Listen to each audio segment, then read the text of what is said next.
Good morning बच्चों, मैं Deepali Singh, physical education teacher, Gandhi स्मारक +2 उच्च विद्यालय रामगढ़। मैं आज आपके लिए एक बहुत ही इंटरेस्टिंग टॉपिक लेकर आई हूँ, मोटिवेशन। हम लोग हमेशा बात बात में अपने खिलाड़ियों को, अपने स्टूडेंट्स को ये बोलते हुए सुनते हैं, इस तरह का मोटिवेशन होना चाहिए। कैसे हम आपको प्रेरित करें कि आप अच्छे से अच्छा रिजल्ट कर पाएं। मोटिवेशन जो है वो सिर्फ खिलाड़ियों के लिए नहीं है, ये किसी के लिए भी है। जिसकी भी आमचर्या की रोजमर्रा की जिंदगी में किसी भी तरह की समस्या है, वो हमेशा ये चाहता है कि उसको कोई इस तरह से उसका मनोबल बढ़ाए ताकि वह अपने काम को बखूबी कर पाए। जैसा कि आप देख पा रहे हैं, यहाँ एलिजाबेथ डफी एक बहुत अच्छी साइकोलॉजिस्ट थी, जिन्होंने उसको डिफाइन किया है, the direction and intensity of behaviour. आपका बिहेवियर किस दिशा में और किस गति से जा रहा है, वो आपके मोटिवेशन से ही पता चलता है। अगर आपको कोई काम करने की इच्छा नहीं है तो आप बहुत स्लो उस जगह पे पहुंचना चाहेंगे और बैठकर वापस आ जाना चाहेंगे। आपको ऐसा लगेगा कि आज ये काम नहीं भी करें तो भी चलेगा। लेकिन आपको ये समझना होगा कि मोटिवेशन जो है वो एक साइकोलॉजिकल फैक्टर है, एक साइकोलॉजिकल वर्ड है जो हमारे अपने सेल्फ माइंड से ही जनरेट हो सकता है। ठीक है, बाहरी मोटिवेशन भी होते हैं, लेकिन आप जब भी किसी काम को करने की इच्छा रखते हैं या करना चाहते हैं तो आपको सबसे पहले अपने मन से आपको तैयार होना पड़ेगा। जैसा कि आप देख पा रहे हैं, मोटिवेशन के दो टाइप्स होते हैं। पहला इंट्रिंसिक मोटिवेशन और दूसरा एक्सट्रिंसिक मोटिवेशन। इंट्रिंसिक का मतलब होता है इंटरनली, मतलब हमारे अंदर से। अंदर से मोटिवेशन क्या हो सकता है? अगर आपको किसी एग्जाम में बैठना है आपको, तो आपका इंटरनल मोटिवेशन यही होगा कि मुझे किसी भी तरह ये एग्जाम पास कर लेना है। जब मैं पास कर लूंगा या कर लूंगी तो मैं इस पोस्ट पे बैठ सकती हूँ, या मैं अपने दोस्तों के बीच में मेरा मार्क्स ज्यादा होगा तो सभी दोस्त लोग मेरी इज्जत करेंगे। ये जो हुआ ये आपका इंट्रिंसिक मोटिवेशन हुआ। एक्सट्रिंसिक मोटिवेशन का मतलब होता है आउटर। जब भी आप कोई एग्जाम के लिए जाते हैं और आपके मम्मी पापा या आपके पेरेंट्स जब आपको बोलते हैं तुम अगर इस एग्जाम में अच्छा करोगे तो मैं तुम्हारे लिए एक अच्छा स्मार्टफोन ला दूंगा, या मैं तुम्हारे लिए एक बाइसिकल खरीद दूंगा, इस तरह की जब बातें आपको बाहरी तत्वों से जब आपको उत्साहित की जाती है, उस तरह के मोटिवेशन को हम लोग एक्सट्रिंसिक मोटिवेशन बोलते हैं।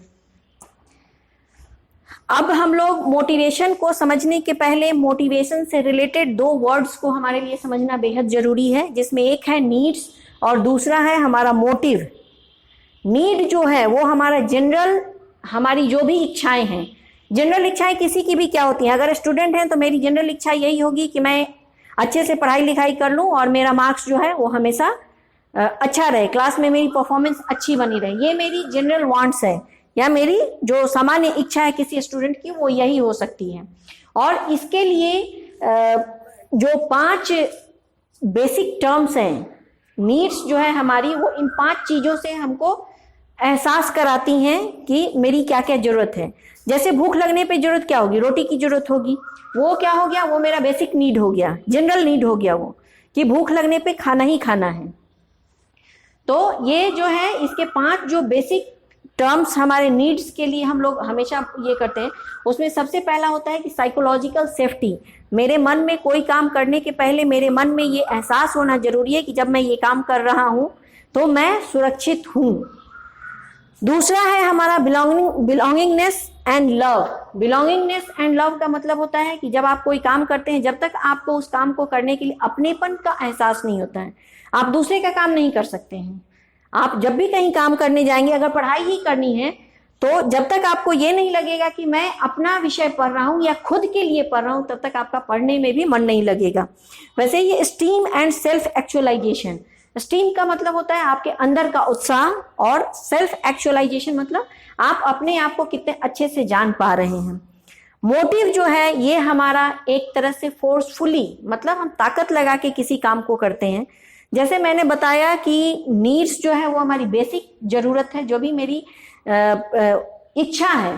तो जब हमको भूख लगी और रोटी चाहिए, और उस रोटी को पाने के लिए जब मैंने कोई कोशिश की, वो मेरा मोटिव हो गया।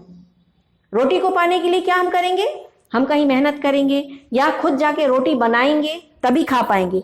तो ये जो है ये एनर्जेटिक फोर्स है, मतलब कोई ऐसा फोर्स है जो आपको जो आपकी सामान्य जरूरत है उसको पूरी करने के लिए आपको प्रेरित करता है। मोटिव वही चीज है। हम लोग जब भी मोटिवेशन की बात करते हैं या किसी बच्चे को, जो बच्चा क्लास में अच्छा नहीं कर रहा है, तो हमारा सबसे पहला ध्यान यही होता है कि इस बच्चे को कैसे हम लोग उत्साहित करें, कैसे प्रेरित करें कि ये बच्चा भी क्लास में बाकी बच्चों के जैसा इसका भी परफॉर्मेंस हो जाए।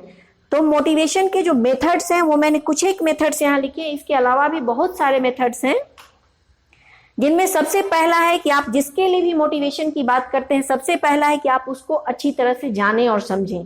जब तक आप उसको नहीं समझेंगे, उसके हो सकता है उसके घर में कोई परेशानी हो सकता है उसकी अपनी तबीयत ठीक नहीं है, इस तरह की बहुत सारी बातें होती हैं जिसको बिना जाने आप किसी बच्चे को मोटिवेट नहीं कर पाएंगे। दूसरा है इनोवेटिव करिकुलम।